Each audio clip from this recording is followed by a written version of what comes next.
Hey booktube, Missy here. Welcome to my channel, and today I am talking about the Earth and Sky trilogy by Rebecca Roanhorse. That is consisted of Black Sun, Fevered Star, and Mirrored Heavens. This trilogy was phenomenal. Generally, I think for trilogies I kind of stop and pause between each trilogy. Like I'll read book one and then I'll go on to read like a couple standalones and then go back to it. But like no, I cannot put this trilogy down. I needed to know the ending, and the ending for me was very sweet and very touching. I actually cried. I did shed a few tears reading the last like 2 pages of the book, and if you can get me to shed a tear, you've done your job. You've done your job. It was just like so.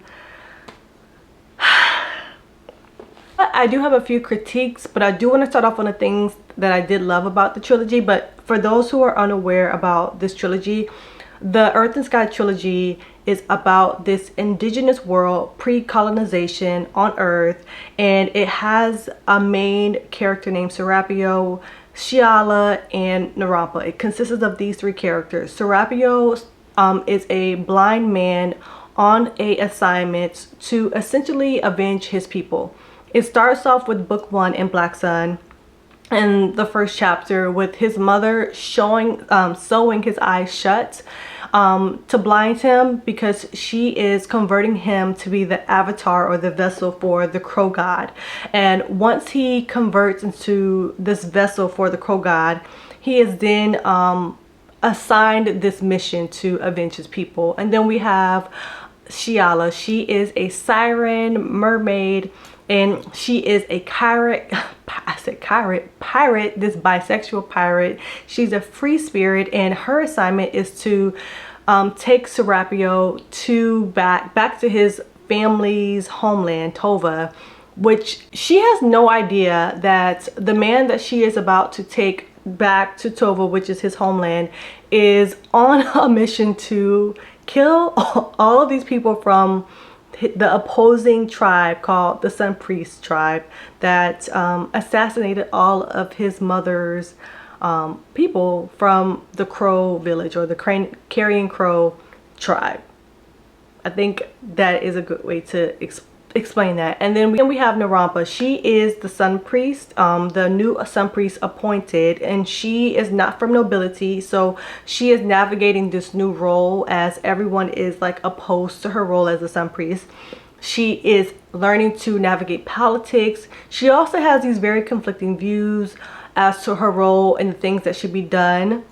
And she's also trying to navigate her power within all of this and learning about herself. Essentially, book 1 sets it up with Serapio with Shiala on the boat and their journey together, heading to Tova, and Narampa in Tova as she's navigating her new role as the Sun Priest, understanding the sorrows and the pain and the mistakes that they made with the previous priest who killed Serapio's mother's family, the Carrion Crow tribe.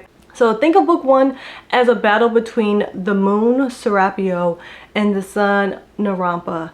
And Shiala, she's in the mix of her own journey as a siren, and you know, fighting her own demons, her past. And when people say they want a morally gray character, Serapio is that man. Like, I was just, oh, I could not get enough of him.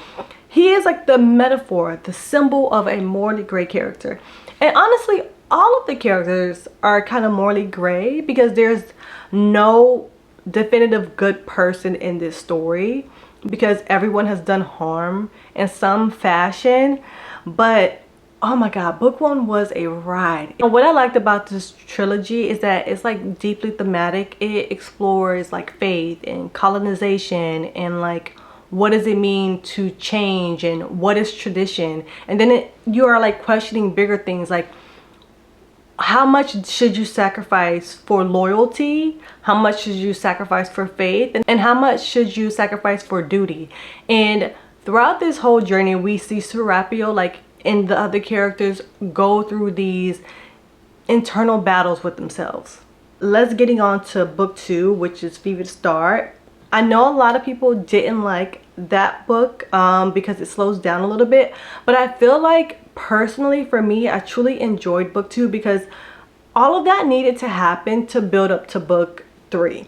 Now, in general, in my opinion, I always feel like book 2 is the weakest book. Like, that's just like the standard. Like, I don't really expect book 2 to be like my favorite book of a trilogy because it's never has been. But I feel like this trilogy, book 2, was very solid in my opinion. For example, in book 1, I didn't really care for Narampa. I know she's one of the main characters, but she was not grabbing my attention. I was so annoyed by her naivete and her kindness in book 1 because it was putting her in dangerous situations that like we could foresee. And I was just really annoyed that she wasn't able to like navigate these situations to get herself out of them. But in book 2, these same characteristics were the things that I loved about her. Her kindness, her naivete, and her compassion. I was like, oh my god, like I really enjoy Narampa. So for me, book 2, though it was a little bit slower, it was necessary to build up to book 3. As for book 3, now I've seen so many conflicting reviews on book 3. A lot of people love it. A lot of people love it.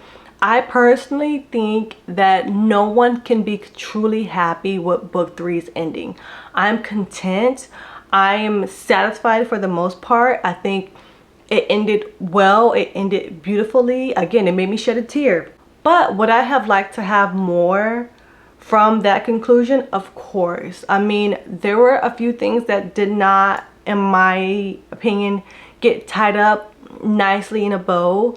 A few things that were left unanswered, but overall, it's a solid trilogy. It's a solid story. For me to say, oh my god, it's perfect would be a lie. It's almost perfect. I'm content, but I would have liked for every character, not necessarily for every character to be alive, but I would have liked for every character's ending to have like a final conclusion. And if you've read book 3, you know what I'm talking about. Now, what I would have liked more of from the story was just like an epilogue of the history of the gods within this world, because I know they mentioned like the sun god and like the coyote clan and the jaguar god, but like I really would have liked to know why they were at odds with one another. Like, give us a little folklore story. As you know, like in each chapter they gave us a little like proverb or excerpt from like historical texts from the world, or like a teak saying. I would have liked to know like a story about what happened with these gods for them to just be at odds.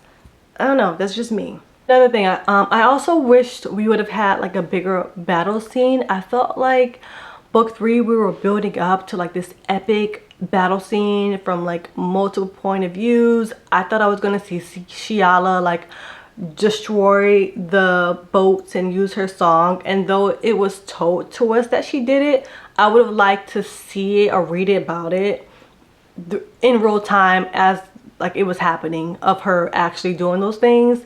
So personally for me, I was really kind of let down that we didn't get to see like those battle scenes, and didn't like what happened to Okoa in book 3. I don't want to spoil it, but I just felt like it could have been done better. It could have been written better in my opinion, and it just left me just like with a little saltiness in my spirit about that. But you can't have it all.